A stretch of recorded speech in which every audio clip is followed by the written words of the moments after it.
দুনিয়ার প্রাচুর্যের মায়ায় পড়ে মানুষ, ধন সম্পদের মোহে পড়ে মানুষ দুনিয়ার 60 বছর 70 বছর 80 বছরের জিন্দেগি শেষ করে ফেলতে ফেলতে এমনকি কবরে পর্যন্ত চলে যায়, তারপরও দুনিয়ার মায়া তার দিল থেকে চলে যায় না। দুনিয়ার মোহ করে পড়ে মানুষ কালো চুলগুলা সাদা করে ফেলেছে। দুনিয়ার মোহে পড়ে পড়ে মানুষ কালো দাড়িগুলা এখন সাদা করে ফেলেছে। দুনিয়ার মোহে পড়ে দুনিয়ার সম্পদ জোগাড় করার চিন্তা করতে করতে মানুষ গায়ের টাইট চামড়াটাকে ঢিলা করে ফেলেছে। দুনিয়ার মোহে পড়ে পড়ে মানুষ একদিন করতে করতে 80 বছর পর্যন্ত হায়াতে জিন্দেগি শেষ করে ফেলেছে। কবরের কাছে উপনীত হয়ে গেছে। এখন পর্যন্ত পরকালের চিন্তা, আল্লাহর ভয়, নবীর মহব্বত তার কলিজার ভিতরে ফায়দা হয় নাই। এমন ভাবে মানুষ দুনিয়ার জিন্দেগি অতিবাহিত করতেছে, যার মানে হলো আজকে এই তাফসীরুল কোরআন মাহফিলে মানুষ চতুর্দিকে বাড়িঘর ভরপুর, কিন্তু এই ভরপুর বাড়িঘর থেকে একজন একজন করেও যদি মানুষ আসে তাহলে এই কোরআনের মজমা ভরপুর হয়ে যায়। বলেন ঠিক কিনা? মানুষ দুনিয়ার মোহে পড়ে আছে, কোরআনের তাফসীরের ময়দানে আসতে রাজি নয়। দুনিয়ার গান বাজনা অশ্লীলতা বেহায়াপনা দুনিয়ার সব কিছু নিয়ে ব্যস্ত, অত আল্লাহ এবং আল্লাহর দ্বীন নিয়ে তারা কোনো খোঁজ খবর নাই। এজন্য বলেন আলহাকুমুত তাকাসুর হাত্তা যুরতুমুল মাকাবির। দুনিয়ার ক্ষমতা, দুনিয়ার ধন সম্পদ নিয়ে মানুষ ব্যস্ত, দুনিয়ার সব কিছুর মোহে পড়ে রয়েছে, অথচ কবর তাকে ডাকছে প্রতিনিয়ত, কবরের দিকে সে চলে আসতেছে, কিন্তু সেই ব্যাপারে সে বেখবর হয়ে আছে। মানুষ বেপরোয়া হয়ে আছে, কবরের চিন্তা মোটেও নাই। আসলে আমি যেই কথাগুলো শোনালাম, কোরআনের যে আয়াত, এই কথাগুলো কি আপনারা বিশ্বাস করেন? আপনারা কি বিশ্বাস করেন? আচ্ছা, এই কথাগুলা কার? আল্লাহ রাব্বুল আলামিনের। অথচ আল্লাহ রাব্বুল আলামিন কথা বলেছেন, তিনি সত্যবাদী না মিথ্যাবাদী? ওয়ামান আসদাকু মিনাল্লাহি কিলা। আল্লাহ বলেন, আমার চাইতে সত্যবাদী পৃথিবীর মধ্যে আর কে আছে? আল্লাহর চাইতে সত্যবাদী এই পৃথিবীতে কেউ আছে? তিনি যে এই কথাগুলা বলছেন, যে মানুষ প্রাচুর্যের মায়া, ধন সম্পদের মায়া করতে করতে এখন বুড়ো হয়ে যাইতেছে, এখনো আল্লাহর ভয় তার কলিজার ভিতরে নাই, নবীর মহব্বত নাই, এরকম আছে না নাই?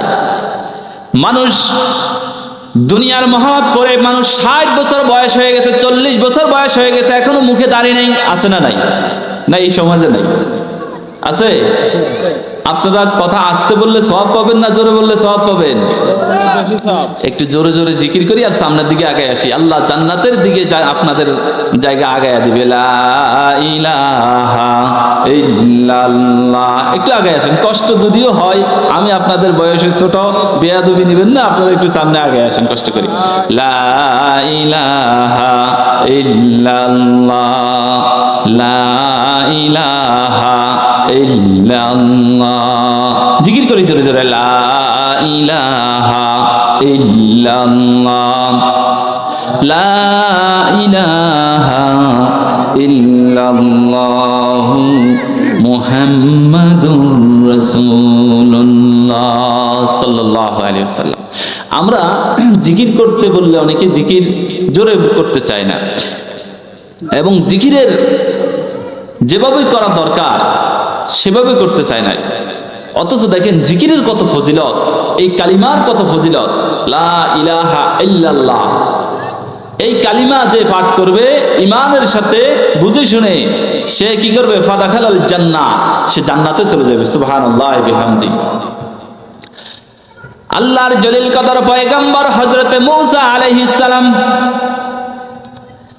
একদিন তুর পর্বতে রব্বুল আলামিনের কাছে স্পেশাল ভাবে প্রশ্ন করলেন, রব্বুল আলামিন আমাকে এমন একটা আমলের কথা বলুন, এমন একটা ইবাদতের কথা বলুন হে রব, যে আমল করলে পরে আমি তোমার কাছে বেশি প্রিয় হব, তোমার জান্নাতে সর্বোচ্চ মাকাম পাব।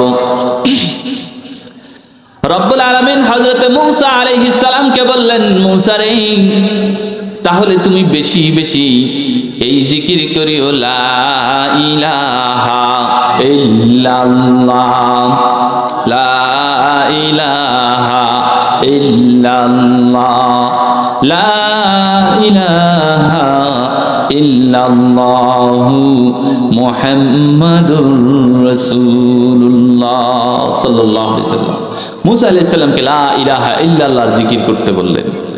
তো আপনারা জানেন যে মূসা আলাইহিস সালামের মেজাজ তো একটু সব নবীর চাইতে একটু তাড়াতাড়ি গরম হতো। হযরত মূসা আলাইহিস সালাম আল্লাহর কাছে বললেন, আল্লাহ, আমি তো এই জিকির সব সময় করি, তুমি তো তাই জানো, আবার ওই জিকির করতে বললা, অথচ আমি তোমার কাছে চাইছিলাম একটা স্পেশাল ইবাদত। রব্বুল আলামিন মূসা আলাইহিস সালামকে প্রশ্ন করলেন, মূসা রে, লা ইলাহা ইল্লাল্লাহর ওজন কি তুমি জানো? হে প্রভু, আমি তো জানি না লা ইলাহা ইল্লাল্লাহর ওজন কতটুকু। বলে, মূসা রে, শোনো, গোটা পৃথিবীর ভিতরে যা রয়েছে, কুল কায়নাত, উর্ধ্ব জগতে যা কিছু আছে, নিম্ন জগতে যা কিছু রয়েছে, শুধু আমার আরশে কুরসি ব্যতীত, আমার যে আরশে কুরসিটা দেখছো, শুধু এই আরশে কুরসিটা ব্যতীত গোটা পৃথিবীর ঊর্ধ্ব জগতে যা কিছু রয়েছে, গোটা পৃথিবীর নিম্ন জগতে যা কিছু রয়েছে, সব কিছু এক পাল্লাই দিয়ে দিবি রে মূসা। আর শুধু লা ইলাহা ইল্লাল্লাহ এই ওজন এক পাল্লাই দিয়ে দিবি, গোটা পৃথিবীর সব কিছুকে হালকা করে লা ইলাহা ইল্লাল্লাহ ভারী হয়ে যাবে।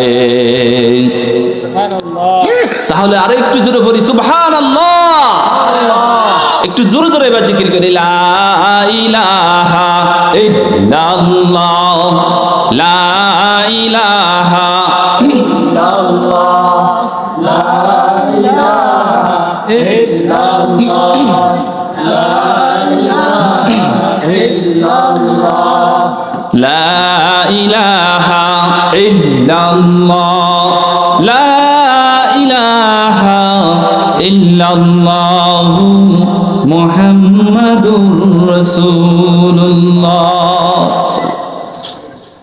দেখেন, জিকির করলে কলবে শান্তি হয়, দিল পরিষ্কার হয় এবং শয়তান দূরে সরে যায়। জিকির করার পরে আপনার শরীরটা একটু হালকা লাগবে এবং মনে হবে যে আপনি একটা ভালো কাজ করেছেন। এই পৃথিবী এক পাল্লায় চলে যাবে আর লা ইলাহা ইল্লাল্লাহ এক পাল্লায় যাবে, তারপরেও লা ইলাহা ইল্লাল্লাহর ওজন বেশি হয়ে যাবে। এটা কার কথা? আল্লাহর কথা। এই যে একটু আগে বললাম যে ওমান আসদাকু মিনাল্লাহি কিলা, যে আল্লাহ বলেন আমার চাইতে আবার সত্যবাদীকে একটা ব্যক্তিরে দেখাও যে আমার চাইতে বেশি সত্যবাদী। আপনারা কি দেখাতে পারবেন? তাহলে সেই রব্বুল আলামিন বলেছেন গোটা পৃথিবীর সব কিছু এক পাল্লাই দিয়ে দিবা আর আমার লা ইলাহা ইল্লাল্লাহ এক পাল্লাই দিয়ে দিবা। তাহলে গোটা পৃথিবীর চাইতে অন্তরের স্থল থেকে যদি অন্তর দিয়া বুঝে শুনে যদি একবার লা ইলাহা ইল্লাল্লাহ বলতে পারো, আমি তোমার নেকের পাল্লা এত নেকি দিয়ে দিব, গোটা পৃথিবীর ঊর্ধ্ব জগতে নিম্ন জগতে যা কিছু আছে সব কিছুর চাইতে ওজন তোর একটা নেকি দিয়া দিব।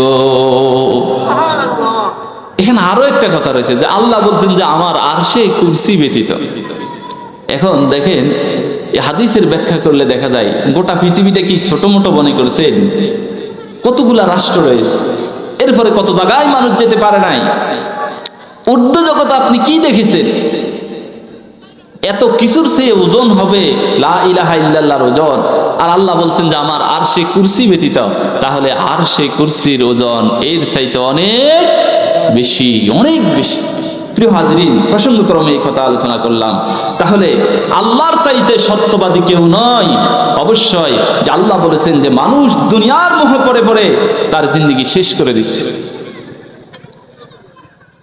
দুনিয়ার জিন্দেগি কারো 30 বছর চলে গেছে, একটু চিন্তা করা দরকার।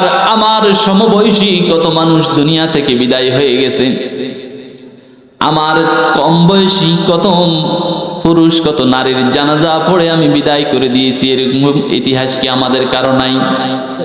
আছে কিনা? আপনারা যদি কথা না বলেন তাহলে তো ওয়াজ করা কষ্ট হয়ে যাবে। চিন্তা করা উচিত, আমার 40 বছর বয়স, আমার সমবয়সী অথবা আমার চেয়ে কম বয়সী কত নারী এবং কত পুরুষের জানাজা পড়ে আমি বিদায় করে দিলাম। এখনো আমার মাথায় নবীর সুন্নাত টুপি ওঠে নাই, নবীর মহব্বত আমার ভিতরে আসে নাই। এখনো আমি নবীর সুন্নাতকে মহব্বত করে মুখে দাঁড়িয়ে রাখতে পারি নাই। এখনো সুন্নতি পোশাক, আমি তাকওয়ার পোশাক আমার শরীরে লাগাতে পারি নাই। অথচ অনেকে প্রশ্ন করে এই পোশাকের ভিতরে নাকি ইসলাম রয়েছে, পোশাকের মধ্যে কি ইসলাম রয়েছে নাকি? আরে দাড়ির মধ্যে কি ইসলাম রয়েছে নাকি? টুপির মধ্যে ইসলাম রয়েছে নাকি? আমি আপনাকে সংক্ষেপে বলতে চাই, দাড়ির মধ্যে ইসলাম থাক বা না থাক, কিন্তু ইসলামের মধ্যে দাড়ি আছে না নাই? আছে না নাই? আল্লাহ পাক রব্বুল আলামিন কুরআনুল কারীমের ভিতরে বলেছেন লিবাসুত তাকওয়া, তাকওয়া মানে খোদা ভীতিকর ভয়, খোদা ভীতিকর পোশাক তোমরা পরিধান করো। বলেন আল্লাহর কোন পয়গম্বর শার্ট জামা পরছে নাকি? বলেন কোন সাহাবী পরেছে নাকি? বলেন কোন তাবিঈন পরেছে নাকি? বলেন কোন উলামায়ে কেরাম পরেছে নাকি? বলেন কোন পীর বুজুর্গদেরকে পরনে পড়ছে নাকি? বলেন অথচ জর্জ বুশে পড়ছে না? পড়ে নাই। বারাক ওবামা পড়ছে না? পড়ে নাই। জো বাইডেন পড়ছে না? পড়ে নাই। এখন যে আছে কি নাম, এটার নাম এখন যেটার নাম কি জানো? Donald Trump. ডোনাল্ড ট্রাম্পে পড়ছে কি? পড়ে নাই। তাহলে আপনি আল্লাহর নবীর পোশাক পরলেন না, সাহাবায়ে কেরামদের পোশাক পরলেন না, আপনি কোন উলামায়ে কেরাম বুজুর্গ দিনের পোশাক পরলেন না, অত নাম করা বেঈমান খ্রিস্টানদের পোশাককে মহব্বত করেছেন। অথচ আপনি বলেন আমি নবীর উম্মত। আমার কথা বুঝতে পেরেছেন? আপনি পোশাক দ্বারা কাকে মহব্বত দেখালেন? অথচ যেই নবী এখন রওজা মুবারকের ভিতরে উম্মতি উম্মতি উম্মতি বলে কাঁদতেছেন, আর আপনি নবীর মহব্বত দেখাচ্ছেন আর জো বাইডেনের পোশাক পরছেন, আপনি ডোনাল্ড ট্রাম্পের পোশাক পরছেন। ভাইরা আমার, এখনো আপনার মুখের ভিতরে দাড়ি লাগাতে পারেন নাই, আপনি নিজেকে নিজে মুসলমান দাবি করছেন। আপনি ইসলামের জন্য কি করেছেন? দ্বীনের জন্য কি করেছেন আপনি? দেখেন আল্লাহর নবীর সাহাবীরা নবীজিকে কত মহব্বত করেছেন। তারা নবীর মহব্বত পেয়ে সেদিন হাসরের ময়দানে নবীর সুপারিশ পেয়ে জান্নাতবাসী হবেন। আর আপনি আর আমি কি মহব্বত করেছি দেখেন। উহুদের ময়দানে নবীজির দান্দান মোবারক শহীদ হওয়ার কথা শুনে ৮০,০০০ মাইল দূরত্ব থেকে নিজের দান্দান মোবারক ভেঙে ফেললেন। দান্দান ভাঙ্গার পড়ার পরে তার দাঁত ভেঙে ফেলার পরে তিনি ভাবলেন আন্দাজে কোন দাঁত ভাঙলাম, নবীর দাঁত কি এটা ভাঙছে নাকি অন্যটা ভাঙছে তা তো আমি ঠিক করতে পারি নাই। অতএব নবীর দাঁতটা যদি যেটা ভাঙছে সেটা যদি না ভেঙে অন্যটা ভেঙে থাকি তাহলে কি লাভ হবে? আর নবীর দাঁত নাই, আমার মুখের ভিতরে দাঁত থাকবে, এটা আমার মনের ভিতরে মানা সম্ভব না, আমার কোনো মতে এটা আমি সহ্য করতে পারি না। এভাবে ওয়াজকুরুনি একটা একটা করে নিজের মুখের ভিতরে যতগুলা দাঁত রয়েছে সব দাঁত ভেঙে ফেললো। আর আপনিও বলেন আপনি নবীর উম্মত, নবীকে মহব্বত করেন, মুসলমান ইমানদার, আর ওয়াজকুরুনি কেমন ইমানদার? আপনি নিজেকে কতটুক মহব্বত করেছেন আর ওয়াজকুরুনি কতটুক মহব্বত করেছেন? দেখেন উহুদের ময়দানে নবীজিকে শাহাদাত করেছে বলে কাফেররা একটা নবীজিকে হত্যা করেছে বলে একটা গুজব ছড়ায় দিল, যাতে মুসলমানদের মধ্যে একটা বিভ্রান্তি সৃষ্টি হয়ে যায়। উহুদের ময়দান থেকে তারা মিথ্যা ঘোষণা শুরু করে দিল, কুতিলা মুহাম্মদ, কুতিলা মুহাম্মদ, মুহাম্মদকে হত্যা করা হয়েছে, মুহাম্মদ আর দুনিয়াতে নাই। এই কথা বলে তারা মিথ্যা আওয়াজ ছড়িয়ে দিল। ওমরের মতো বাগা প্লেয়ারের দিলের ভিতরে জালজালা পয়দা হয়ে গেছে, হাতের থেকে তরবারি কাঁপা শুরু হয়ে গেছে যে আল্লাহর নবী যদি আর দুনিয়াতে বেঁচে না থাকে আমরা কি লাভ হবে। মদিনার এক গ্রাম থেকে আউলাক এসে পাগল বেশি, মাথার চুলগুলা এলোমেলো, এমন অবস্থায় দৌড় দিয়েছেন উহুদের দিকে। নবীজির ইন্তেকালের খবর শুনি মহিলাকে কাফেরেরা বলল, ও মহিলা তুমি কোথায় যাও? বলে আমি উহুদে যেতেছি। বলে উহুদে যে কি লাভ হবে?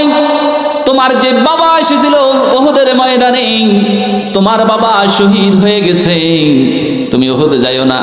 বলে আমার বাবা শহীদ হয়েছে আমি শুনতে চাই না, বলো আমার নবী কেমন আছে। ভাইয়ের আমার, মুরব্বিয়ান ইকরাম, মুসল্লি বাবাদেরকে আমি দৃষ্টি আকর্ষণ করে এই হাদিসের এই কথা এই জন্য শোনাতে চাই যে নবীজিকে আপনারা কতটুকু মহব্বত করেছেন, ইসলামের জন্য আপনি কতটুকু কষ্ট করেছেন। আর উহুদের ময়দানে সেই মহিলা কত কষ্ট করেছে, ওয়াজকুরুনি কিভাবে দান তার মুখের দাঁতগুলা ভেঙে ফেলেছে। তারা কেমন মহব্বত করেছে, আমরা কেমন মহব্বত করি।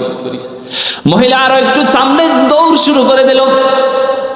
কাফেরেরা মহিলাকে বলো, ও মহিলা তুমি কোথায় যাও? বলে আমি উহুদে যেতেছি। কেউ যায়া কোনো লাভ নাই, তোমার যেই বাবা এসেছিল সে শহীদ হয়ে গেছে, তোমার যেই স্বামী এসেছিল তোমার স্বামী শহীদ হয়ে গিয়েছে।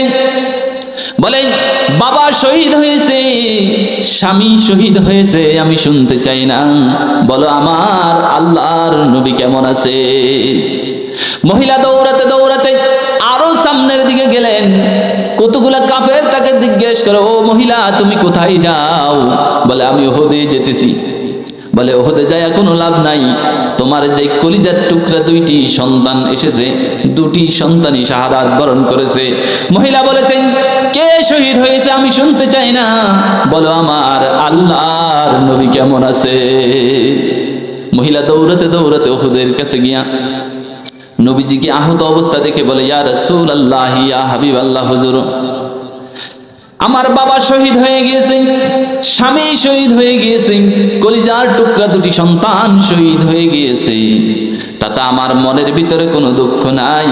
হে আল্লাহর রাসূল, আপনি যে জীবিত আছেন এটাই আমার প্রাণের সান্ত্বনা। ভাইরা আমার, ওই মহিলা নবীজিকে কতটুকু ভালোবেসেছে, ওয়াজকুরুনি কতটুকু ভালোবেসেছে। আর আপনি আর আমি নবীজিকে ভালোবাসি, নবীজির কোনো সিরাত সুরতের সাথে আপনার আমার মিল নাই, অথচ ইহুদি খ্রিস্টানদের সিরাত সুরতের সাথে আমাদের মিলের কোনো অভাব নাই। বলেন ঠিক না ভাই ঠিক?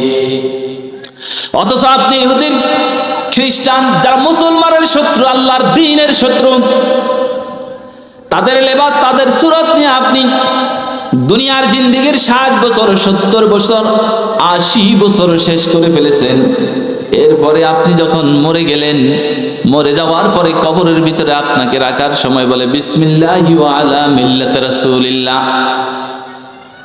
আমি জানি না সেদিন হাসরের ময়দানে যারা এই দোয়া পড়ে তারাও জানি বিপদে পড়তে হয় নাকি। কারণ সেদিন আমার নবী যদি বলে তুমি কেন আমার দলভুক্ত করে দিলা, তুমি কি ক্ষমতার বড়াই দেখিয়েছো নাকি, না তোমার কিসের বড়াই দেখিয়ে আমার দলে উঠাইয়া দিলা? তুমি কি দেখো নাই এই লোক আল্লাহর দ্বীনের কর্মীদেরকে মাঠ থেকে পিটায়া পিটায়া পিটায়া তারায়া তারায়া ভাগিয়ে দিয়েছি। যেই দিন কায়েমের জন্য আল্লাহর নবী উহুদে দান্দান মোবারক শহীদ করেছেন, বদরের ময়দানে আহত হয়েছেন, জীবনের 27টি যুদ্ধে অংশগ্রহণ করেছেন, 17টি যুদ্ধে সিপাহ চালারের দায়িত্ব পালন করেছেন। ওই দ্বীনের কথা যারা বলতো, ওই দ্বীন কায়েমের কথা যারা বলতো, তাদেরকে কিভাবে খেদানি দিয়েছে, কিভাবে ইটপাট্টেল মেরেছে। তুমি কি দেখো না আজকে কেন আমার দলভুক্ত করে দিলাম? কে দিয়েছে তোমাকে এত সাহস বিসমিল্লাহি ওয়া আলা মিল্লাতি রাসূলিল্লাহ বলার? আমরা তো যাই বলি কি সুন্দর রসুলের দলে উঠে দিলাম একটা মরা দেহকে, অথচ তার জীবন যৌবন, তার শিক্ষা দীক্ষা, ইসলাম নবীর দ্বীনের কোনোটাই কাজে লাগে নাই, সারা জীবন ইসলামের বিরোধিতা করেছে। আর মরার পরে বলি বিসমিল্লাহি ওয়া আলা মিল্লাতি রাসূলিল্লাহ, দিলাম রসুলের দলে উঠে, ঠেল্লা দিলাম একবারে। রসুল যদি বলেন তার হায়াতে জিন্দিগির 70 বছর, 60 বছর, 40 বছর জিন্দিগির একটা মুহূর্ত আমার কাজে লাগে নাই, বরঞ্চ যারা আমার এই দ্বীনের কর্মী ছিল তাদেরকে আঘাত করেছে, তাদের বদনাম করেছে, অপপ্রচার করেছে, মিথ্যা মামলায় জর্জরিত করেছে, নির্দোষে ফাঁসির কাষ্টে ঝুলিয়েছেন, তুমি তাদেরকে কেন আমার রাস্তায় উঠাইয়া দিলা, আমার দলভুক্ত করে দিলা? তুমি কি দুনিয়াতে দেখো নাই যে নবীর দলে ছিল না, আল্লাহর দলে ছিল না? আর এখন কোন সাহসে তুমি বললা বিসমিল্লাহি ওয়া আলা মিল্লাতি রাসূলিল্লাহ? ভাইরা আমার, সেদিন আমাদের জন্য বিপদ হয়ে যাবে। এই মানুষগুলা যখন সারা জীবন যখন আল্লাহর দ্বীনের সাথে নাফরমানি করেছে, দুনিয়ার ক্ষমতা নিয়ে ব্যস্ত থেকে থেকে কবর পর্যন্ত চলে গেছে। এই কোরআনুল কারীমের আয়াতের ব্যাখ্যায় আল্লাহ পাক তাই বুঝিয়েছেন যে দুনিয়ার ক্ষমতার মোহে, দুনিয়ার সম্পদের মোহে পরে তামাম জিন্দেগি শেষ করে ফেলেছে, এরপরে মরার পরে রসুলের দলভুক্ত করে দেয়, অথচ রসুল এই ব্যক্তিকে কখনো নিজের দলে নিবে না। কই চেহারা সুরতের ভিতরে তো রসুলের দলভুক্তর কিছু নাই। উম্মুল মুমিনিন হযরত আয়েশা সিদ্দিকা রাদিয়াল্লাহু তাআলা আনহা বলেন, নবীজি যখন বললেন হাসরের ময়দানে অসংখ্য নবীর উম্মতের মধ্য থেকে, এত বিরাবিরির মধ্য থেকে, কেমন বিরাবিরি, জাবের ইবনে আব্দুল্লাহ রাদিয়াল্লাহু তাআলা আনহুর হাদিসের ভিতরে এসেছে, রাবার যেরকম টেনে লম্বা করা হয়, কিয়ামতের দিন এই পৃথিবীটাকে এটাকে উল্টে যখন হাসরের মাঠ করা হবে তখন লম্বা করা হবে রাবারের মতো টেনে। কত যে লম্বা করা হবে তার ব্যাখ্যা করা নাই, কিন্তু বলা হয়েছে রাবারের মতো টেনে লম্বা করে ফেলবে। এরপরেও আদম আলাইহিস সালাম থেকে শুরু করে কিয়ামতের দিন পর্যন্ত যত মানুষ আসবে, এত মানুষের পা রাখার জায়গা ছাড়া আর কোনো জায়গা থাকবে না। এই বিরাবিরির মধ্যে রসুল বললেন, আমি আমার উম্মতদেরকে সুপারিশ করে করে, তাদের শাফাত করে করে তাদেরকে জান্নাতে পৌঁছে দিব। হযরত আয়েশা সিদ্দিকা রাদিয়াল্লাহু তাআলা আনহা বলেন, ইয়া রাসূলুল্লাহ, ইয়া হাবিবাল্লাহ, হুজুর এত নবীর উম্মতের মধ্যে, এত বিরাবিরির মধ্যে আপনি আপনার উম্মত কিভাবে চিনবেন?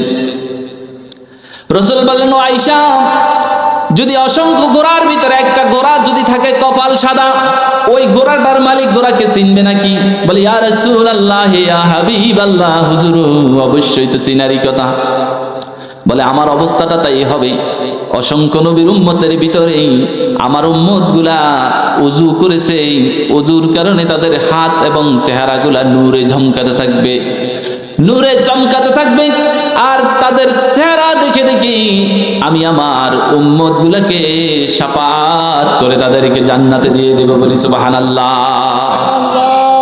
ভাইরা আমার, সেই কঠিন বিপদের দিনে নবী আমাদেরকে বলবে না? এক হাদিসের ভিতরে এসেছে, নবীজি একবার ফুলসিরাতের কাছে দৌড় দিবেন, আবার জাহান্নামের কাছে দৌড় দিবেন, আবার মিজানের কাছে দৌড় দিবে। এত পেরেশান হয়ে যাবে আল্লাহর নবী উম্মতদেরকে শাফাত করার জন্য। হাদিস শরীফের ভিতরে এসেছে, একজন নবীর উম্মতকে জাহান্নামের ফেরেশতারা তাকে জাহান্নামের দিকে নিয়ে যাবে। পিছন থেকে হযরত আদম আলাইহিস সালাম দেখবে যে উনি মুহাম্মদুর রাসূলুল্লাহ সাল্লাল্লাহু আলাইহি সাল্লামের উম্মত, সে জাহান্নামে চলে যাচ্ছে। হযরত আদম আলাইহিস সালাম বলবেন, ইয়া মুহাম্মদ। নবীজি হযরত আদম আলাইহিস সালামের এই আওয়াজ শুনে বলবে, জি আব্বা, কেন ডাকছেন আমাকে? বলে, মুহাম্মদ, ওই দেখো তোমার উম্মতকে ফেরেশতারা জাহান্নামের দিকে নিয়ে যাচ্ছে। নবীজি দৌড়াই আসবেন, দৌড়াই আসার পরে বলবেন, না, আমার সামনে তার নেকি বদির ওজন করো, আমার সামনে নেকি বদি ওজন করার পরে আমি দেখব, তারপরে তার বিচার কি হয় সেটা আমি মেনে নিব। হাদিস শরীফের ভিতরে এসেছে, হযরত আদম আলাইহিস সালামের এই ডাক শুনে যখন নবীজি আসবেন, পুনরায় যখন মিজানের কাছে নিয়ে আসবেন, যখন নেকি বদির ওজন দেওয়া হবে, ওজনের পরে যখন নেকের পাল্লা হালকা হয়ে যাবে, আল্লাহর হাবিব তার এই কোমরের আঁচল থেকে বের করে এই দুনিয়ার জীবনে যে মানুষ নবীর প্রতি দুরূদ পাঠ করেছে, এই দুরূদ তার নেকের পাল্লায় দিবে, তার নেকের পাল্লা ভারী হয়ে যাবে, সে নাজাত পেয়ে জান্নাতে চলে যাবে। বলি সুবহানাল্লাহ। যে রাসূল আজও কবরের ভিতরে থেকে, রওজা মুবারকের ভিতরে থেকে উম্মতি উম্মতি বলে কাঁদতেছেন, সেই কঠিন হাসরের ময়দানে কোন মানুষ তো দূরের কথা, সাধারণ মানুষ তো দূরের কথা, সমস্ত পয়গম্বর পর্যন্ত রব নফসি নফসি বলে কাঁদতে থাকবেন, কিন্তু একাই মুহাম্মদুর রাসূলুল্লাহ সাল্লাল্লাহু আলাইহি ওয়াসাল্লাম রব্বি হাবলি উম্মতি, রব্বি হাবলি উম্মতি বলে কাঁদতে কাঁদতে অস্থির হয়ে যাবেন। সেই নবীর উম্মত হয়েছি, সেই নবীর আদর্শ যদি না মেনে থাকি, সেদিন আমরা হতভাগা হওয়া ছাড়া আর কোনো উপায় থাকবে না। সেদিন যদি হতভাগা হয়ে যায়, সেদিন যদি দুর্ভাগা হয়ে যায়, তাহলে আখিরি জামানার নবীর উম্মত হয়ে আমাদের কি লাভ হবে? নবীজি এত কষ্ট করে গেছেন, 63 বছর জিন্দেগি, এখনো রওজার ভিতরে উম্মতি উম্মতি বলে পেরেশান, হাসরের ময়দানে এত ব্যস্ত, এরপরও আমরা নবীর মহাব্বত করি যার ভিতরে নাই। নবীজি আমাদের জন্য কাঁদতেছেন, অথচ আমরা নবীর খবর নাই। নবীর দিন, এই দিন কায়েমের জন্য নবীজি কত আঘাত খেয়েছেন। এই দিন কায়েমের সময় আমাদের সামনে আসতেছে, বলেন ঠিক কিনা? আসতে বললেন কেন? ইমান দুর্বল হয়ে গেছে নাকি? সেই দিন কায়েমের সময় আমাদের সামনে আসতেছে, বলেন ঠিক কিনা? এই দিন কায়েমের সময়ে ইমানের সর্বোৎকৃষ্ট প্রমাণ দেখিয়ে দিন কায়েমের জন্য সর্বোচ্চ চেষ্টা করবেন। কারা কারা হাত তুলে দেখান, নারায়ে তাকবীর। আল কোরআনের আলো, আল হাদিসের আলো, আল কোরআনের আলো, সংসদে জালো, আল কোরআনের আলো, নারায়ে তাকবীর। হাত নামান, আল্লাহ কবুল করো। ইমান কত বড়, ইমান আছে না মুনাফিক হয়ে গেছেন, সেই দিন দেখা যাবে আপনি কি ইমানদার না বেঈমান। যেখানে ইসলাম আছে, কোরআন আছে, সেখানে দুনিয়ার সব কিছু মুসলমানদের কাছে কখনো সমর্থন পেতে পারে না, পারে না, পারে না, কশ্চিন কালেও না। সূচের ছিদ্র দিয়ে উট চলে যেতে পারে, তা কখনো সম্ভব হতে পারে না। বলেন ঠিক কিনা? 60 বছর নামাজ পড়েছো, 80 বছর নামাজ পড়েছো, আর একটা টিপ দিয়ে সব বরবাদ করে দিয়েছো। বলেন ঠিক কিনা? সাবধান, সতর্ক হন। ইমান কাকে বলে, আমল কাকে বলে, ইসলাম কাকে বলে, চিন্তা করে কবরের দিকে রওনা দেয়। জীবন থাকবে কি যাবে সেই চিন্তা করে না আল্লাহর নবীর সাহাবীরা।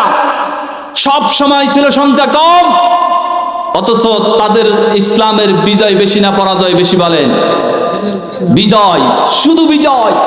কেন বিজয়? ইমান মজবুত ছিল, আল্লাহ রাব্বুল আলামিন তাদেরকে মদদ করেছেন। বলেন ঠিক কিনা?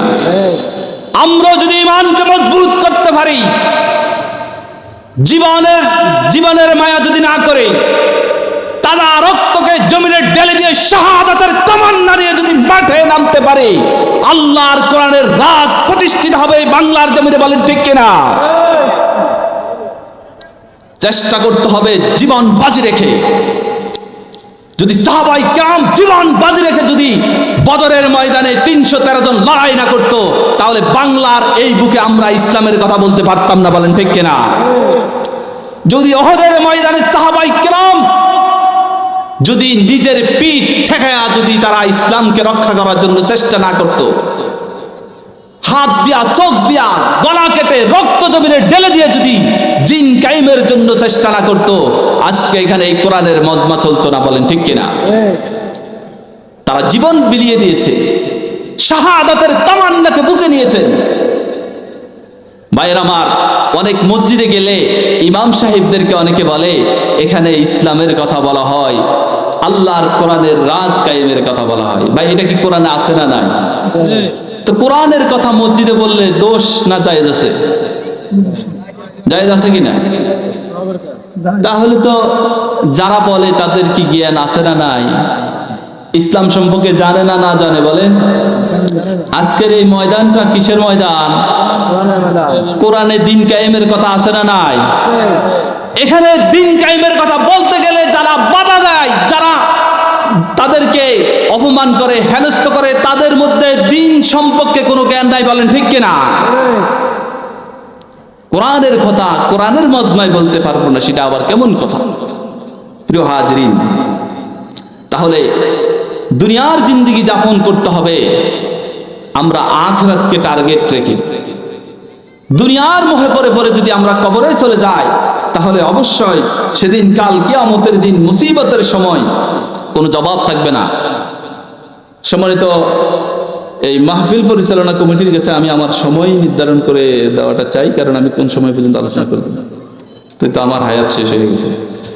প্রিয় হাজরিন, এটা আগে থেকে জানাই দিতে হয়, আলোচনা গুছিয়ে আনতে হবে। তো তাহলে রব্বুল আলামিন বলেন, আলহাকুমুত তাকাসুর হাত্তা যুরতুমুল মাকাবির। মানুষের হায়াতে জিন্দেগি শেষ করে ফেলেছে দুনিয়ার চিন্তা করতে করতে, ইসলামের বিরোধিতা করতে করতে। অথচ এই জমিন আল্লাহর, জীবন আল্লাহর, যৌবন আল্লাহর, শরীর আল্লাহর, অথচ আল্লাহর দেওয়া সম্পদ আল্লাহর রাস্তায় ব্যয় করে না। বলেন ঠিক কিনা? আল্লাহ পাক বলেন, কাল্লা সাউফা তা'লামুনা সুম্মা কাল্লা সাউফা তা'লামুন। আসলে এগুলা যে করো মোটেও ঠিক করো না। রব্বুল আলামিন বলেন, আমি আবারও বলেছি, সুম্মা কাল্লা সাউফা তা'লামুন। আহারে মানুষ, ভুল পথে আছো, এগুলা যে করছো কোনো মতেই ঠিক করতেছো না। কাল্লা লাউ তা'লামুনা ইলমাল ইয়াকিন। আসলে তোমরা যদি ইমানদার হতা, যদি বুদ্ধিমান হতা, তাহলে দুনিয়ার মোহ পড়ে আখিরাতকে কখনো ভুলে যেতা না। কারণ দুনিয়া হলো ক্ষণস্থায়ী, দুনিয়া ক্ষণস্থায়ী। কেমন ক্ষণস্থায়ী? আর আখিরাত স্থায়ী। কেমন স্থায়ী? দুনিয়া হলো আখিরাতের 1 মিনিট হলো দুনিয়ার 60 বছর, আখিরাতের 1 মিনিট দুনিয়ার 60 বছর। আখিরাতের 1 মিনিট দুনিয়ার কয় বছর?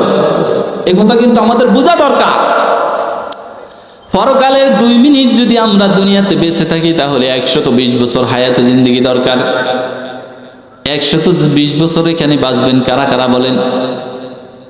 120 বছর বাঁচার গ্যারান্টি, 1 নম্বরে গ্যারান্টি নাই কতদিন বাঁচবো। এরপরে বর্তমান পরিস্থিতিতে মানুষ 120 বছর তো দূরের কথা, 60 বছর বাঁচাটাই বড় জোর হয়ে যায়। এই 60 বছর আখিরাতের 1 মিনিট। অথচ আখিরাত কত বড়! আল্লাহর হাবিবকে সাহাবায়ে কেরাম প্রশ্ন করলেন, ইয়া রাসূলুল্লাহ, ইয়া হাবিবাল্লাহ, হুজুর আখিরাত কত বড় হবে?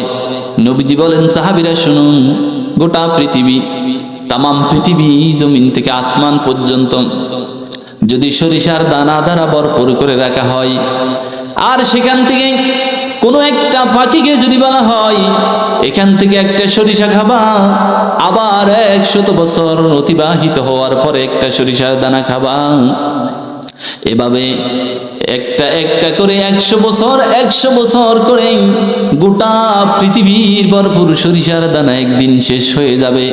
আল্লাহ যে পরকাল সৃষ্টি করেছেন, এই পরকাল কশিন কালেও শেষ হবে না। ওই পরকালের জন্য দুনিয়াকে শস্য ক্ষেত্র, দুনিয়া মাজরাতুল আখিরাহ, মাত্র 1 মিনিট বা 1.5 মিনিট, বড় জোর 2 মিনিট আপনি দুনিয়াতে যদি ফসল কামাই করে যান, তাহলে এই হাজার হাজার মিলিয়ন বিলিয়ন বছরের জিন্দেগি যাপন করতে পারবেন। আল্লাহ বলেন, কাল্লা লাউ তা'লামুনা ইলমাল ইয়াকিন। বান্দারে, আসলে তোমরা কেন বুঝতেছো না? কেন তোমরা দুনিয়ার মোহে পড়ে আছো? তোমার চোখের সামনে কত তাজা তাজা লাশ হয়ে রয়েছে, তোমার চোখের সামনে কত ছোট বয়সী মানুষের জানাজা পড়ে বিদায় করে কবরে রাখলা। তাদের থেকে কি তুমি কিছুই শিখে নিতে পারলা না? আল্লাহর ভয়, জাহান্নামের ভয় কলিজার ভিতরে জায়গা দিতে পারলা না। অথচ লাতারাউন্নাল জাহিম, তোমরা তোমাদের চোখের সামনে সেদিন জাহান্নামকে দেখতে পাবা। সুম্মা লাতারাউন্নাহা আইনাল ইয়াকিন, আল্লাহ বলেন বান্দারে আমি আবারও বলছি, সেদিন অবশ্যই অবশ্যই জাহান্নামকে চোখের সামনে দেখবা। আল্লাহর হাবিব বলেন, যারা নাফরমান হবে, এই দুনিয়ায় আল্লাহর হুকুম মানে নাই, নবীর দিন অনুযায়ী চলে নাই, সেদিন যখন মালাকুল মউত তার সামনে এসে যাবে, বয়স যখন হায়াতে জিন্দেগি যখন শেষ হয়ে যাবে, আল্লাহ বলবেন, ও মউতের ফেরেশতা আজরাইল রে, জান কবজ করে যেই জাহান্নামের ভিতরে নিক্ষেপ করবি, ওই জাহান্নামটা একটু ভিডিও করে তার চোখের সামনে ধর।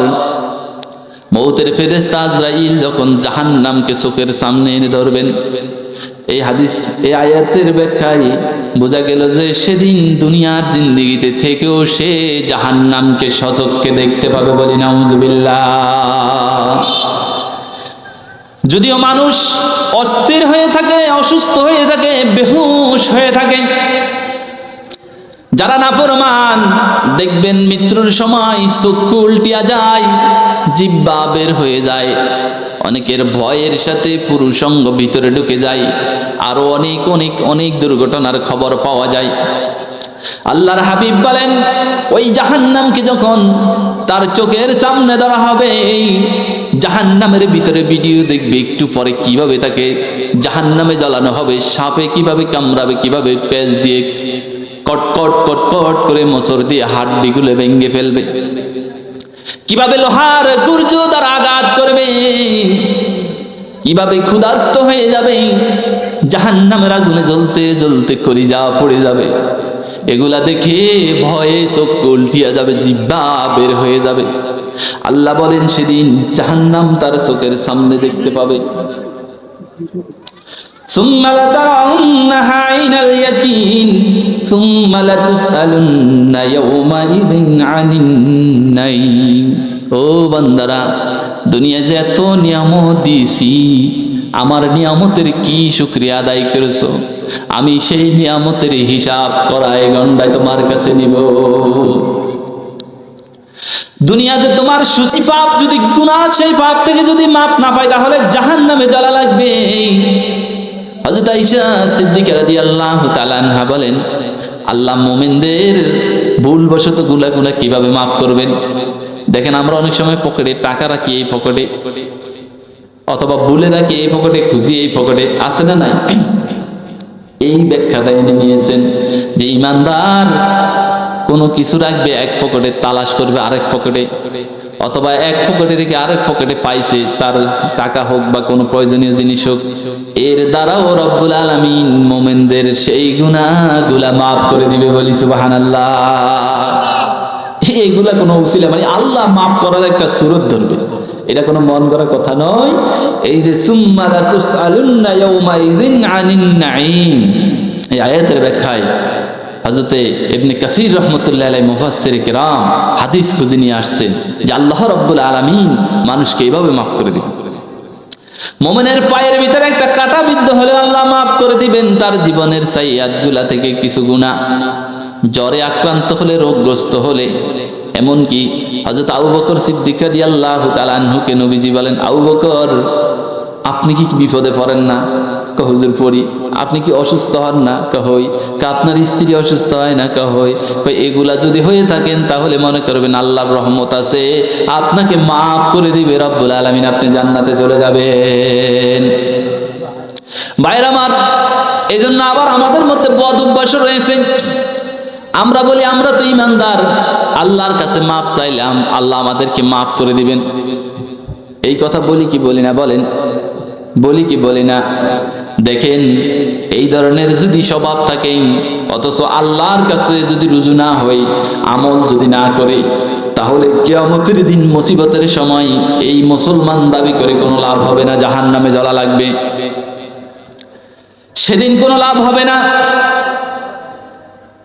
কারণ মুসলমান দাবি করলে, যদি সে মুসলমান দাবি করে যদি নেক আমল যদি না করে, যদি বদ আমল করে করে জিন্দেগি যাপন করে, অথচ ইচ্ছে করেও গুনাহ করে, মুসলমান দাবি করে, কিন্তু সেদিন আল্লাহর কাছে যদি ক্ষমা না চেয়ে যায়, আল্লাহ রাব্বুল আলামিন আমাদেরকে মাফ করবে না।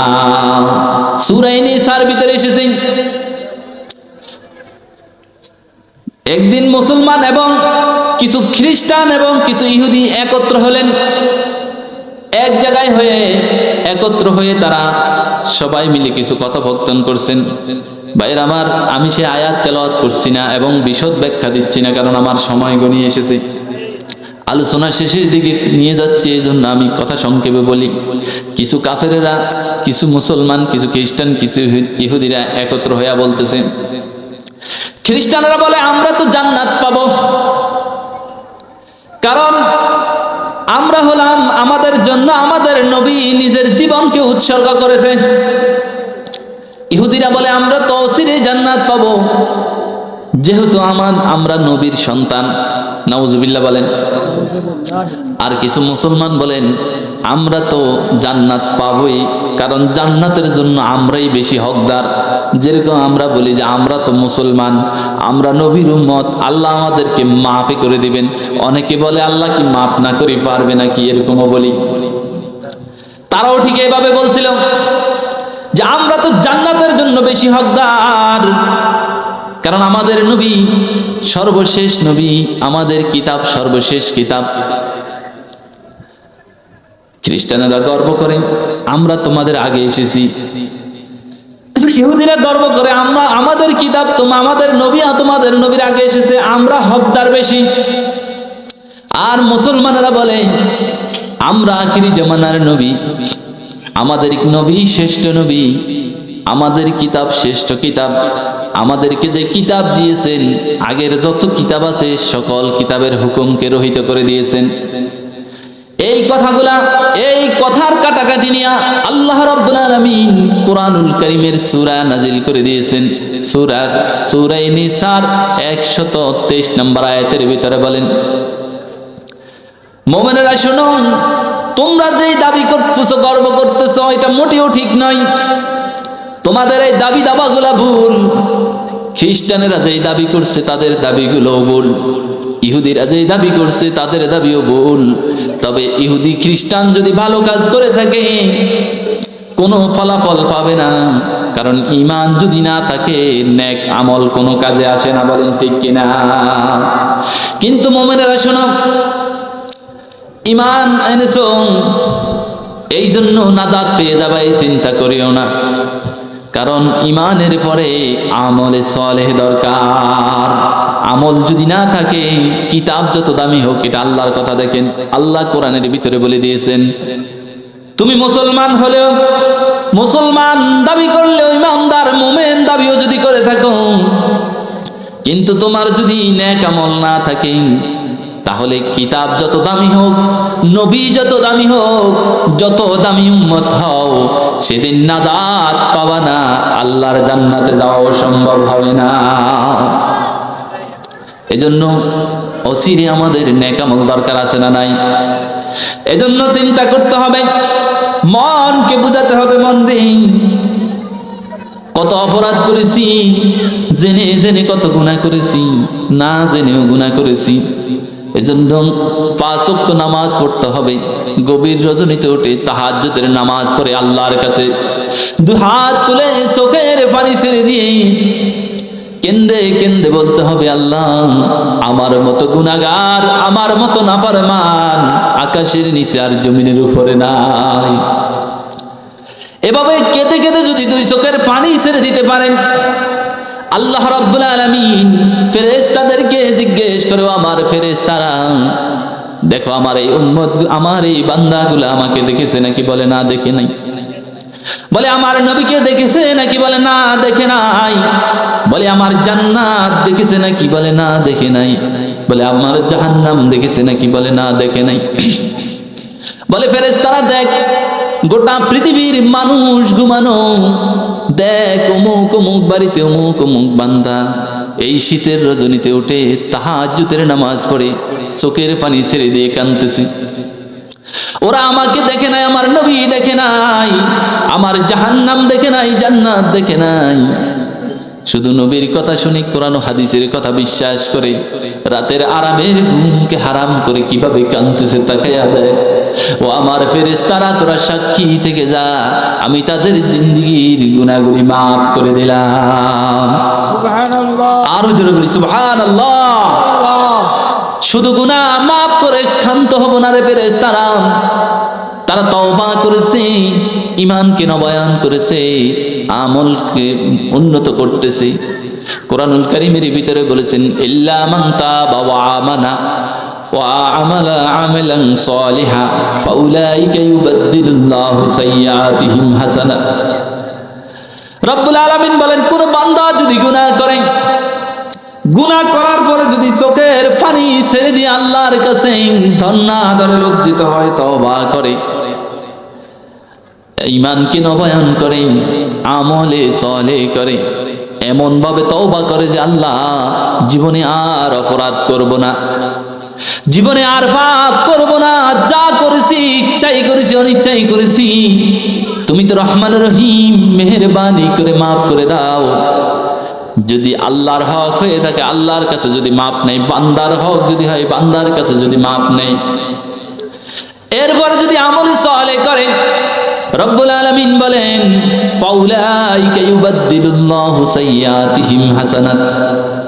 শুধু তার গুনাহগুলি মাফ করে না, আগে যে গুনাহ করেছে ওই গুনাহগুলোকে নেকিতে রূপান্তরিত করে দিবে। সুবহানাল্লাহ। আগে যেই গুনাহ করেছে সেগুলা ছিল পাপ, আর এই পাপকে আমি উল্টায়া নেকি বানায়া দিব। সুবহানাল্লাহ। তাহলে রব্বুল আলামিনের বান্দার প্রতি দয়া আছে না নাই বলেন?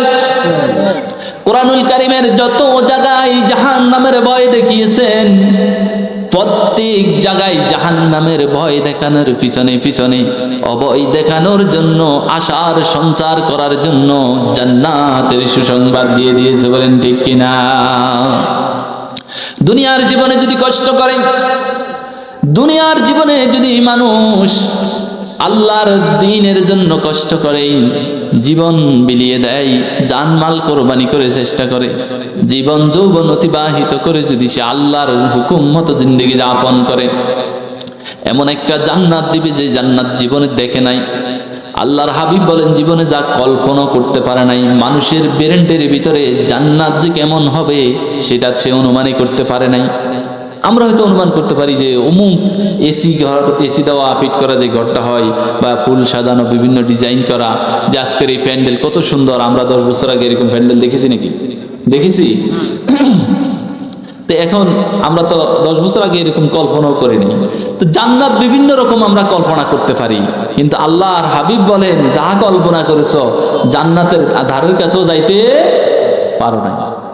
এমন জান্নাত যেটা মানুষ কখনো কল্পনা করে নাই, কল্পনা করলো জান্নাতের ধারের কাছেও পৌঁছতে পারে নাই। কারণ জান্নাতের ভিতরে যখন জান্নাতীদেরকে নেওয়া হবে, জান্নাতে যাওয়ার জন্য মানুষের আসবাবপত্র সাথে নিয়ে জান্নাতের প্রথম গেট দেখে মানুষ সেখানে যায় মনে করবে এটাই জান্নাত, বসে পড়বে। সেখানে বসে পড়ার পরে ফেরেশতারা বলবে ও আল্লাহর বান্দা, এটা তো জান্নাত না, এটা জান্নাতের প্রথম গেট, আরো সামনে জান্নাত। আরো কতটুকু সামনে যাওয়ার পরে দেখবে কি সুন্দর ফুলের বাগান, সুন্দর সুন্দরী কিশোরী যুবতীরা ফুল বাগানের পরিচর্যা করতেছে। এটা দেখে মনে করবে এটা জান্নাত, যাইয়া মনে করবে এই যে কিশোরী দেখে মনে করবে এগুলো মনে হয় হুর, সেখানে বসে যাবে, বলবে না এটা জান্নাত না, আরো সামনে জান্নাত। এভাবে করতে করতে যত সামনে যাবে আর শুধু বসে যাবে, আর বলবে না এটা জান্নাত না, এটা জান্নাত না, এটা জান্নাত না। মানুষে বলবে যে এর চাইতে আর কি আছে, এটাই তো জান্নাত, আবার কিসের জান্নাত? কেন এটা না, আরো সামনে জান্নাত। আরো সামনে যায় দেখবে আরো কত মনোরম বালাখানা, কত সুন্দর জায়গা। মানুষ যায় সেখানে বসে যাবে, বলবে এটাই তো জান্নাত। বলে না, এটা জান্নাত না, এর চাইতে কি আর সুন্দর কিছু হতে পারে নাকি? দুনিয়াতে তো এরকম কিছুই দেখি নাই, কখনো কল্পনা করি নাই, তাহলে এটাই তো জান্নাত। না, এটা জান্নাত না, জান্নাত আরো বহু দূরে, এগুলা মাত্র জান্নাতের গেট। অতএব জান্নাত এত সুন্দর হবে, মানুষ জীবনও যা কল্পনা করে নাই, জীবনে মানুষ যা চিন্তা করতে পারে নাই। জান্নাতের ভিতরে মানুষ ঘুরার জন্য আল্লাহ জায়গা দিবেন। প্রতি শুক্রবার বিকাল বেলা জান্নাতের ভিতরে একটা বাজার থাকবে। ওই বাজারে জান্নাতীরা বাজার ঘুরতে যাবে। জান্নাত থেকে আসার পথেই হালকা একটা বাতাস জান্নাতীদের গায়ে আঘাত করবে, বাতাসের ধাক্কা লাগবে। জান্নাতীদের গায়ে এই বাতাস প্রতিমধ্যে লাগার পরে যখন তারা জান্নাতের মধ্যে ঢুকবেন, জান্নাতের হুরেরা তাদের দিকে তাকায়া দেখবেন ওই বাতাসের কারণে তাদের চেহারা আগে যেই সুন্দর ছিল, আগের চাইতে আরো সুন্দর হয়ে গেছে, বলি সুবহানাল্লাহ। এবং তাদের চেহারার ভিতরে যে নূর বেড়ে গেছে, চেহারার সৌন্দর্যের তাজাল্লিতে হুরদের মুখের উপরে পড়ে, চেহারার উপরে পড়ে হুরেরাও আগের চাই সুন্দরী হয়ে যাবে। তাদের গায়ে যে ঘ্রাণ ছিল, ওই বাতাসের কারণেই ঘ্রাণ চেঞ্জ হয়ে আরো সুন্দর হয়ে যাবে। তাদের ঘ্রাণের কারণে হুরদের গায়ের ঘ্রাণও আরো সুন্দর হয়ে যাবে। এবার জান্নাতি হুররা বলবে, কি আশ্চর্য ব্যাপার, তুমি একটু আগে জান্নাত থেকে বাজারে গেলা, আর সেখান থেকে আসার পরে তুমি এত সুন্দর হলা কিভাবে? আবার জান্নাতীরা হুরদেরকে বলবে, কি আশ্চর্য ব্যাপার, একটু আগে তোমাদেরকে যেই সুন্দর দেখে গেলাম, এর চাইতে আরো সুন্দর হলা কিভাবে? বলবে, কি আশ্চর্য ব্যাপার, তোমার যে গায়ে যে সেন্টের ঘ্রাণ ছিল, সেই ঘ্রাণের চাইতে আরো দামি সুন্দর ঘ্রাণ হলো কিভাবে? এবার জান্নাতি পুরুষ হুরকে বলবেন, কি আশ্চর্য ব্যাপার, তোমার গায়ে আগে যে ঘ্রাণ ছিল, তার চাইতে এখন এত সুন্দর ঘ্রাণ হলো কিভাবে? অতএব জান্নাতের ভিতরে পানির নহর থাকবে, মধুর নহর থাকবে। জান্নাতের চেয়ারের ভিতরে মানুষ হেলান দিয়ে বসবে, জান্নাতের বারিন্দা দিয়ে নহর যেতে থাকবে। দুনিয়ার খাল খনন, নহর মানে খাল, দুনিয়ায় খাল খনন করতে হলে গর্ত করে মাটির নিচে দিয়া যেতে হয়, আর মাটির এই নিচ দিয়া পানি প্রবাহিত হয়। জান্নাতের নহর মানে খাল, জান্নাতে মধুর নহর, দুধের নহর, শরাবের নহর, পানির নহর। এটা খাল হবে না, এটা উপর দিয়া যাবে, একটার উপর দিয়ে একটা এইভাবে ঘোরায়া ঘোরায়া যাবে, কিন্তু একটার সাথে একটা মিশবে না, বলি সুবহানাল্লাহ। জান্নাতীরা জান্নাতের বারিন্দা দিয়ে যখন নহর যাবে, জান্নাতের চেহারার ভিতরে এভাবে হেলান দিয়া বসবে, আরাম আয়েশ পেতে পেতে এখন বারান্দায় যায়, নহর থেকে মধু পান করতে চাইবে না, বলবে নহর রে এখানে আয়, এখান থেকে খাবো। হাদিস শরীফের ভিতরে এসে আল্লাহর হাবিব বলেন, বলার সাথে সাথে নহর চলে আসবে। যেভাবে আমাদের দুনিয়ার পানি যাইলে বিছনা বেডিং ঘর বাড়ি সব বেসে যায়, এলোমেলো হয়ে যায়, যায় কি যায় না, জান্নাতের ভিতরে কিছুই হবে না, সুন্দরভাবে আসবে আবার চলে যাবে, মানুষ সেখান থেকে পান করবে। ফিহা সুরুরুম মারফুয়াতুম ওয়া আকওয়াবুম মাওদুআ। দুনিয়াতে মানুষ খাবার খেলে যেভাবে মানুষের পান খাওয়ার অভ্যাস আছে না নাই আপনাদের? কোরআনুল কারীমের ভিতরে রব্বুল আলামিন বলেন, ফিহা সুরুরুম মারফুয়াতুম ওয়া আকওয়াবুম মাওদুআ।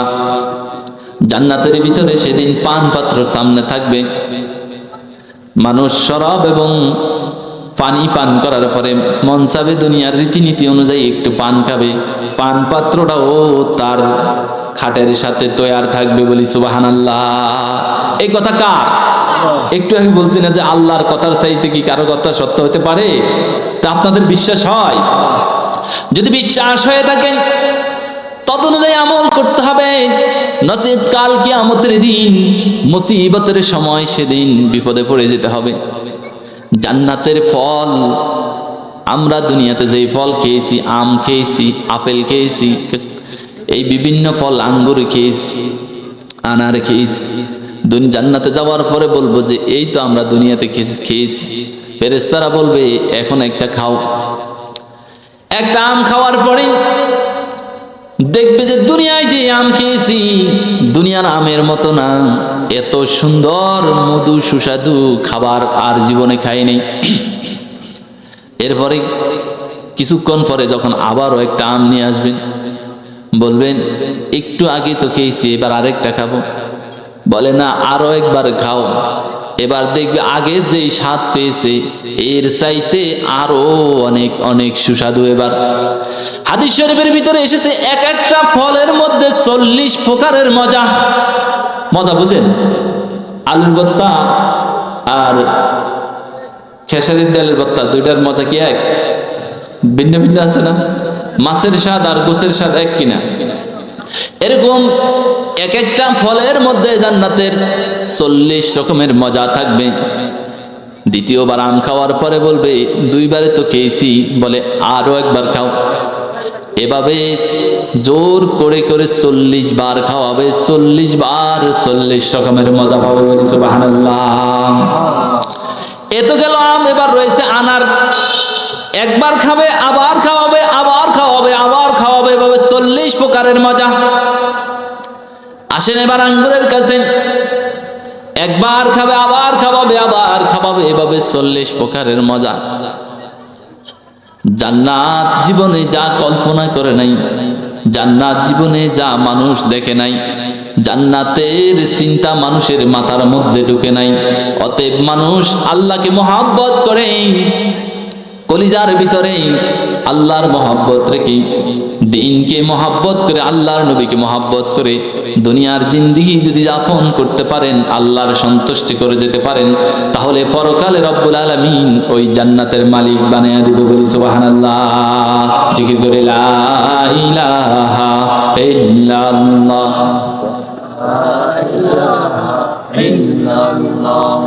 লা ইলাহা লা ইলাহা লা ইলাহা ইল্লাল্লাহু মুহাম্মাদুর রাসূলুল্লাহ সাল্লাল্লাহু আলাইহি ওয়াসাল্লাম। সম্মানিত হাজিরিন, তাহলে আমি আজকের এই আলোচনার দ্বারা আপনাদেরকে কি বুঝিয়েছিলাম? যে আল্লাহ রাব্বুল আলামিন সূরা তাকাসুরের ভিতরে বলেছেন যে মানুষ দুনিয়ার মোহে পড়ে পড়ে দুনিয়ার জীবনটা শেষ করে দিল। 60 বছর, 70 বছর, 80 বছর, 100 বছর জিন্দেগি শেষ, অথচ কবরের দিকে চলে আসছে, এখনো সে আমার দিকে রুজু হয় নাই। আল্লাহ বলেছেন, দেখো বান্দা, এই অবস্থা যদি করো তাহলে সেদিন তোমার চোখের সামনে জাহান্নাম চলে আসবে। তুমি যদি জ্ঞানী হতা, বিবেকবান হতা, তাহলে তুমি এই অপকর্ম করতে পারতা না। তুমি চিন্তা করতা যে রব আমাকে সৃষ্টি করেছেন, 3.5 হাত বডি দিয়েছেন, চক্ষু দিয়েছেন, হাত দিয়েছেন, পা দিয়েছেন, আমি আল্লাহ আমার কাছে হিসাব নেবেন, আমি আল্লাহর কাঠগড়ায় এই নিয়ামতের হিসাব দিতে হবে।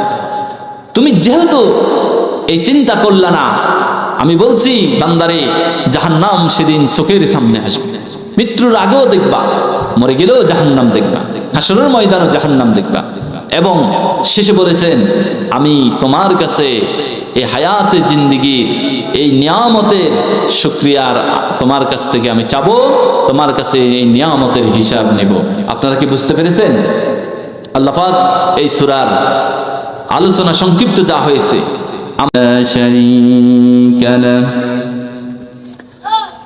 ونشهد أن سيدنا وسندنا وحبيبنا ومولانا محمدا عبده ورسوله الذي أرسله بالحق بشيرا ونذيرا وداعيا إلى الله بإذنه وسراجا منيرا.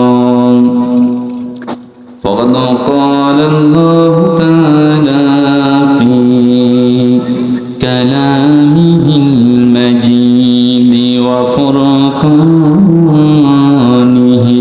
الحميد: أعوذ بالله من الشيطان الرجيم.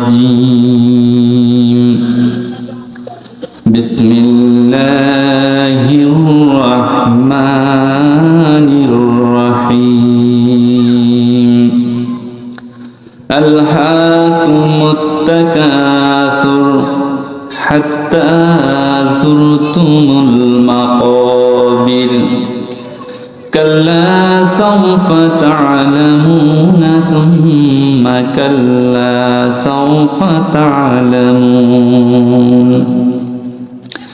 কাল্লা লাউ তা'লামুনা ইলমাল ইয়াকিন লাতারাউন্নাল জাহিম সুম্মা লাতারাউন্নাহা আইনাল ইয়াকিন সুম্মা লাতুসআলুন্না ইয়াওমাইযিন আনিন নাঈম সাদাকাল্লাহুল মাওলানাল আযীম وقال تعالى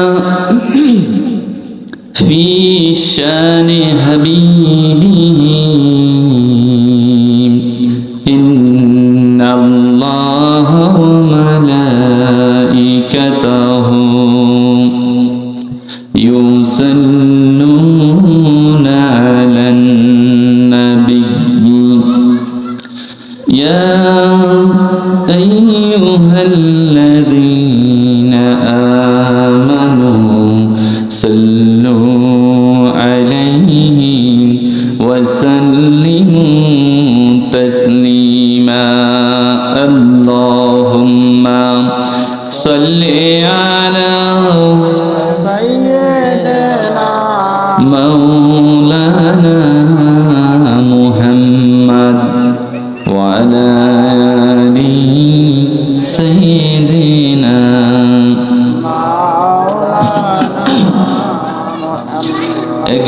ছিল বালক ছেলে ডাকতো তাকে আল আমিন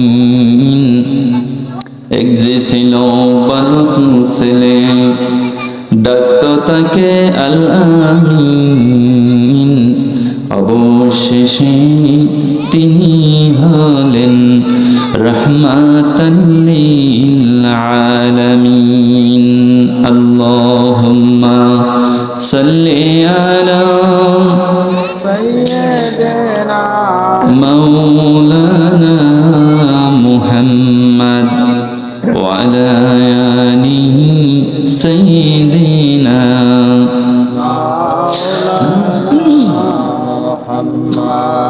কেউ বা বলি পাগল তাকে কেউ বা বলে জাদুকর কেউ বা বলি পাগল তাকে কেউ বা বলে জাদুকর আল্লাহ বলেন ওগো হাবিব আপনি আমার পয়গম্বর আল্লাহুম্মা সাল্লি আলা سيدنا مولانا محمد وعلى آل سيدنا مولانا محمد بلغ العلا بكماله كشف الدجى بجماله حسنت زمين خصاله صلوا عليه وآله الحمد لله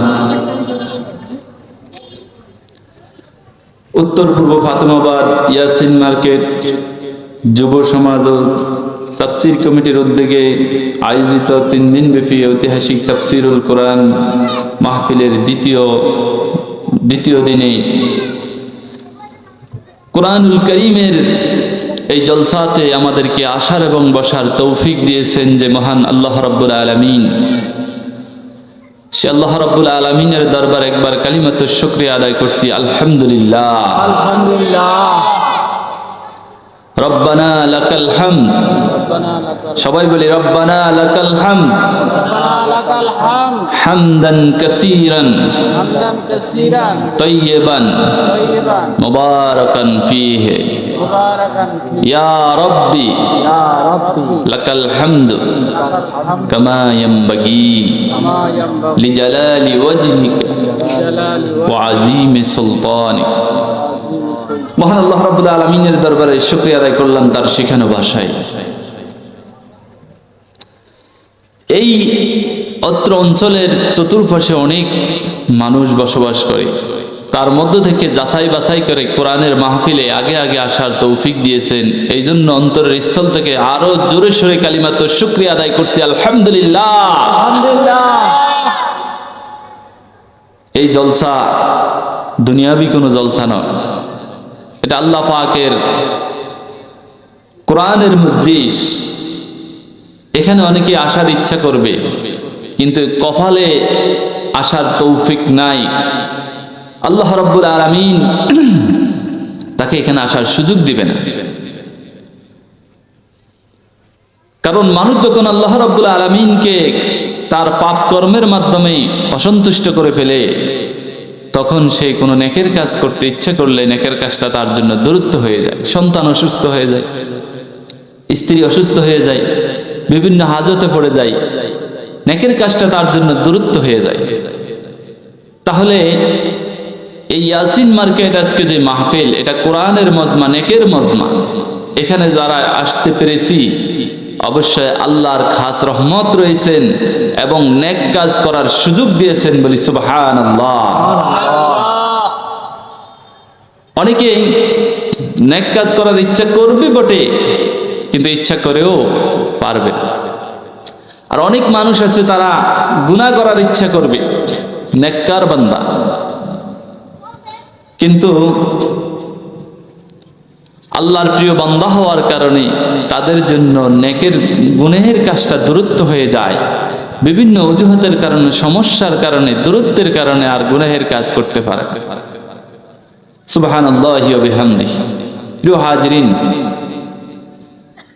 যারা চায়ের স্টলে বসা আছেন, অযথা সময় নষ্ট করছেন, কোরআনের ময়দানে আসার জন্য আমি আপনাদেরকে আহ্বান করছি।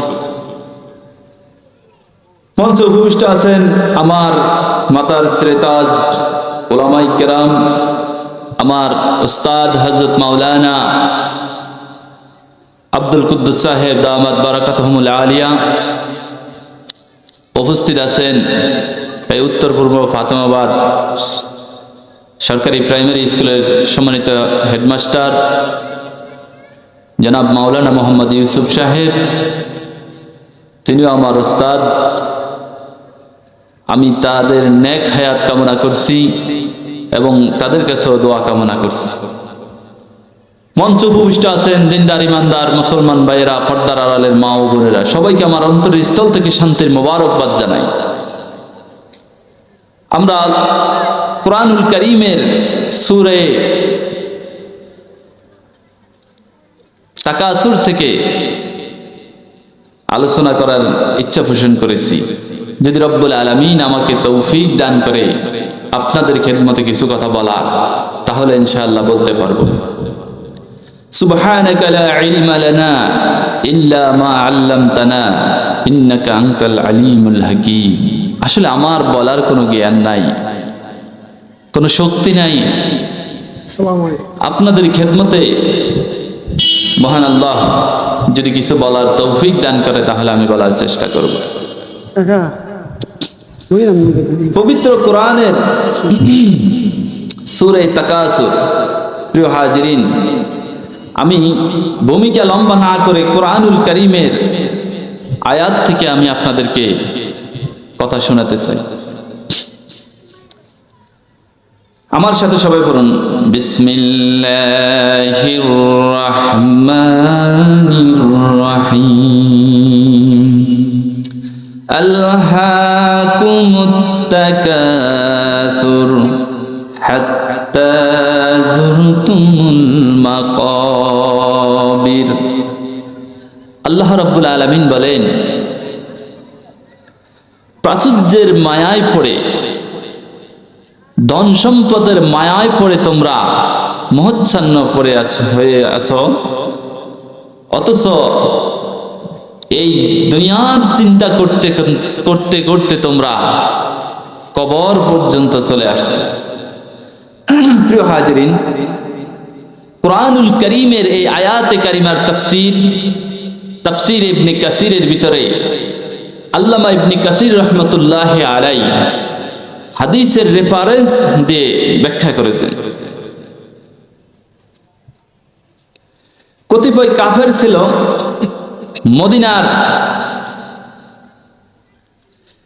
মদিনার কিছু লোকজন এবং কিছু আনসারীরা তারা প্রাচুর্যের প্রতিযোগিতা করত। তারা এমন ভাবে প্রতিযোগিতা করত যে আমাদের বংশের ভিতরে দেখো এমন এমন ধনাঢ্যশালী ব্যক্তি ছিল, আবার এক গোত্র আরেক গোত্রের সাথে তারা এভাবে মানে প্রতিযোগিতামূলক হিংসাত্মকমূলক আচরণ করত। তার মধ্যে একটা গোত্র হলো বনু হারিসা এবং আরেকটা গোত্র হলো বনু হারিস। বনু হারিসকে বলতো, বনু হারিস রে দেখ আমাদের গোত্রের ভিতরে কত বড় বড় ধনীরা রয়েছে। বনু হারিস রে দেখ আমাদের গোত্রের ভিতরে কত বড় বড় কুস্তিগীর রয়েছে, পালোয়ান রয়েছে। বনু হারিস রে দেখ আমাদের গোত্রের ভিতরে কত বড় বড় যোদ্ধা রয়েছে। আবার এগুলা দেখাতে দেখাতে দুনিয়াতে যা কিছু আছে সব কিছু নিয়ে বড়াই করার পরে তাদের মধ্য থেকে যারা দুনিয়া থেকে বিদায় হয়ে কবরে চলে গেছে তাদের কবরের কাছে গিয়ে পর্যন্ত তারা বড়াই করতো, দেখ এই কবরের ভিতরে আমাদের অমুক ব্যক্তি রয়েছে, এই কবরের ভিতরে রয়েছে আমাদের অমুক কুস্তিগীর, অমুক যোদ্ধা রয়েছেন, অমুক ধনাঢ্যশালী ব্যক্তি রয়েছেন। অমনি বনু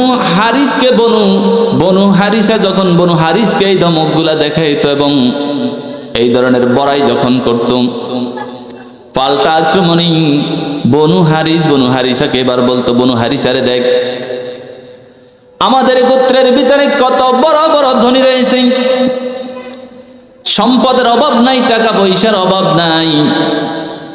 বনু হারিসারে দেখ আমাদের মধ্যে কত বড় বড় কুস্তিগীর রয়েছে।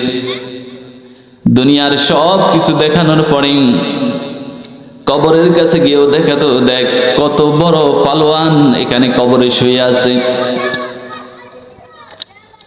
বনু হারিসকে ধমক দিত, বনু হারিস রে এখনো আমাদের মধ্যে যারা কুস্তিগীর রয়েছেন তারা যদি যুদ্ধ করেন, যারা যোদ্ধা রয়েছেন তারা যদি যুদ্ধ করেন তাহলে তোদের গোষ্ঠী শুদ্ধ খতম করে দিবে। খবরদার বেয়াদবি করবি না, খবরদার আমাদের সাথে কখনো লড়াই নামবে না, যুদ্ধে নামবে না। যদি আমাদের সাথে যুদ্ধ করতে চাস গোষ্ঠী শুদ্ধ জনমের মতো নাম নিশানা মিশিয়ে দেব, খবরদার কখনো আমাদের সাথে লড়াই করিস না। বনু হারিস যখন বনু হারিসাকে এই কথা বলতো, পাল্টা জবাবে আবার বনু হারিসাকেও তাই বলতো, দেখ রে বনু হারিসা আমাদের মধ্যে কত বড় বড় কুস্তিগীর রয়েছে, কত বড় বড় যোদ্ধা রয়েছে, কত বড় বড় পালোয়ান রয়েছে, কত ধনাঢ্যশালী ব্যক্তি রয়েছে। আমাদের সাথে যুদ্ধ করার সাহস নিস না। যদি আমাদের সাথে যুদ্ধ করতে চাও গোষ্ঠী শুদ্ধ জনমের মতো একেবারে দুলারের সাথে মিটিয়ে দেব, খবরদার আমাদের সাথে যুদ্ধ করার মতো সাহস কখনো মনের ভিতরে নিবি না। মুফাসসিরিন কিরাম বলেন,